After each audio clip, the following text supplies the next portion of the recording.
Hi friends, இன்றைக்கி பார்த்திங்கன்னா என்ன சாப்பாடு அப்படின்னு பார்க்கலாம் வாங்க. இன்றைக்கி அம்மா வந்து கேரளா ஊரில் சமைச்ச மாதிரி ஒரு சூப்பரான ஃபுட்டு, எல்லாமே கேரளா சாப்பாடு சமைச்சிருக்காங்க.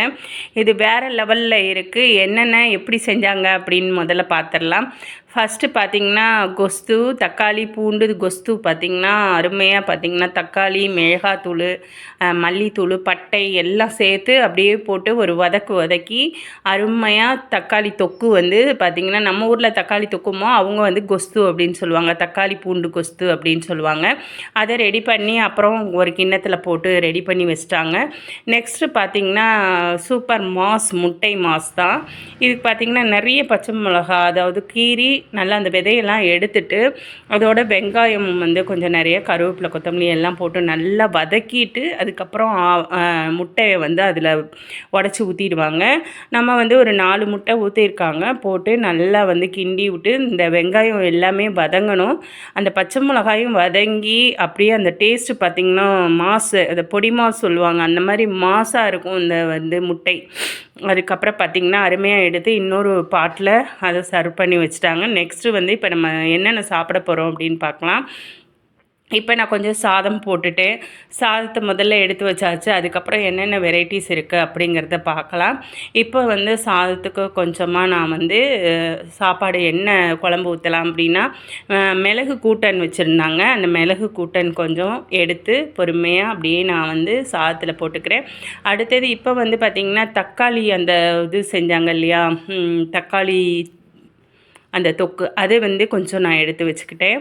அதுக்கப்புறம் பார்த்திங்கன்னா தக்காளி தொக்கு, பூண்டு எல்லாம் சேர்த்து அப்படியே எடுத்து வச்சாச்சு. இது தாங்க மிளகு கூட்டன் நான் வந்து கொஞ்சமாக எடுத்து சாதத்தில் போட்டு கொஞ்சமாக அப்படியே டேஸ்ட் எப்படி இருக்குது அப்படின்னு சொல்லிவிட்டு அப்படியே நான் பிசைஞ்சு சாப்பிட போகிறேன். எனக்கு சொல்லும் போதே வாய் ஊறுது, ரொம்பவே டேஸ்ட்டாக இருந்துச்சு. இப்போ முட்டை மாஸ் கொஞ்சம் வச்சிடலாம். வெங்காயம், அந்த பச்சை மிளகாய் எல்லாம் வதக்குனதெல்லாம் பாருங்கள், நல்லா வதங்கி சூப்பராக அந்த மாஸாக இருக்குது.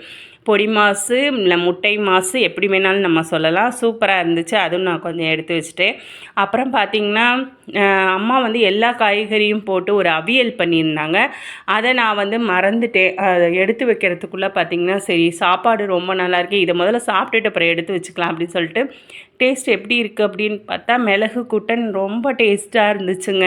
அவங்க ஊரில் ஸ்பெஷல் வந்து அந்த மிளகு கூட்டன். இப்போ நான் அதை மறந்துட்டேன் இல்லையா, அந்த அவியல் காய்கறியை வந்து எடுத்துக்கிட்டேன். பார்த்திங்கன்னா அது நிறையாவே அம்மா பண்ணி வச்சுருந்தாங்க, நான் மறந்துட்டேன். ஃபஸ்ட்டே அவங்க பண்ணிட்டதுனால அதை மறந்துட்டேன். இப்போ அந்த காய்கறி அவியல் கூட்டன் வந்து எடுத்து வச்சுக்கிட்டாச்சு. எல்லா காய்கறியுங்க, புடலங்காய், பீன்ஸு, கேரட்டு, காலிஃப்ளவர் எல்லாமே போட்டு அந்த கூட்டன் சூப்பராக இருக்கும். அதனால் பாசி பருப்பை போட்டு அந்த கூட்டன் வெரி டேஸ்ட்டாக இருக்கும். அதையுமே பண்ணி வச்சுருந்தாங்க. தக்காளி தொக்கு அதை விட வேறு லெவலு, முட்டை மாசு அதை விட. இப்போ நான் சாப்பிட போகிறேன். எல்லோரும் சாப்பிடுங்க. அதுக்கு முன்னாடி பார்த்திங்கன்னா நம்மளோட சேனல் சப்ஸ்கிரைப் பண்ணிடுங்க, அப்படியே ஒரு லைக்கை கொடுங்க ப்ளீஸ். ஏன்னா நிறைய பேர் லைக் போடாமலே மறந்துட்டு போயிடுறாங்க வீடியோ பார்த்துட்டு. கண்டிப்பாக லைக்கை போடுங்க, அப்போ தான் நம்ம சிறப்பாக இருக்கும். ஓகே ஃப்ரெண்ட்ஸ், இப்போ என்னென்ன வெரைட்டிஸ் சாப்பிட்றோம் அப்படிங்கிறத நீங்கள் பாருங்கள். கூட்டன் ரொம்ப நல்லா இருந்துச்சு. அதில் தக்காளி வந்து மாஸ் செம்மையாக இருந்துச்சு, பொடி மாசும் செம்ம. காய்கறி வந்து அவியல் பார்த்திங்கன்னா அவங்க ஊரில் எல்லாம் எல்லா காயும் போட்டு பாசிப்பருப்பு போட்டு ஒரு அவியல் பண்ணாங்கன்னா அன்றைக்கி ஃபுல்லாக வச்சு சாப்பிடுவாங்களாம், அவ்வளோ சூப்பராக இருக்குமா. அதுதான் இன்றைக்கி பண்ணியிருந்தாங்க.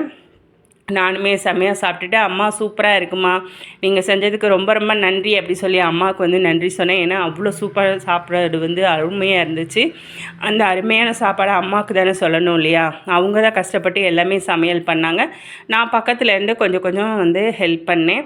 மற்ற எல்லாமே அவங்க தான் கஷ்டப்பட்டு செஞ்சாங்க. ரைஸ் வச்சு எல்லாமே வச்சு இவ்வளோ சமையலும் அவங்க அருமையாக செஞ்சுருந்தாங்க. உண்மையிலுமே அம்மாவுக்கு ரொம்ப சந்தோஷமான ஹாப்பியான வாழ்த்துக்கள் சொல்லிவிட்டு, ஓகே நான் மீதி எல்லா சாப்பாடும் நானும் சாப்பிட்டேன். நீங்களும் இதே மாதிரி சாப்பிடுங்க. அப்படியே சப்ஸ்கிரைப் பண்ணுங்கள், மறக்காதீங்க.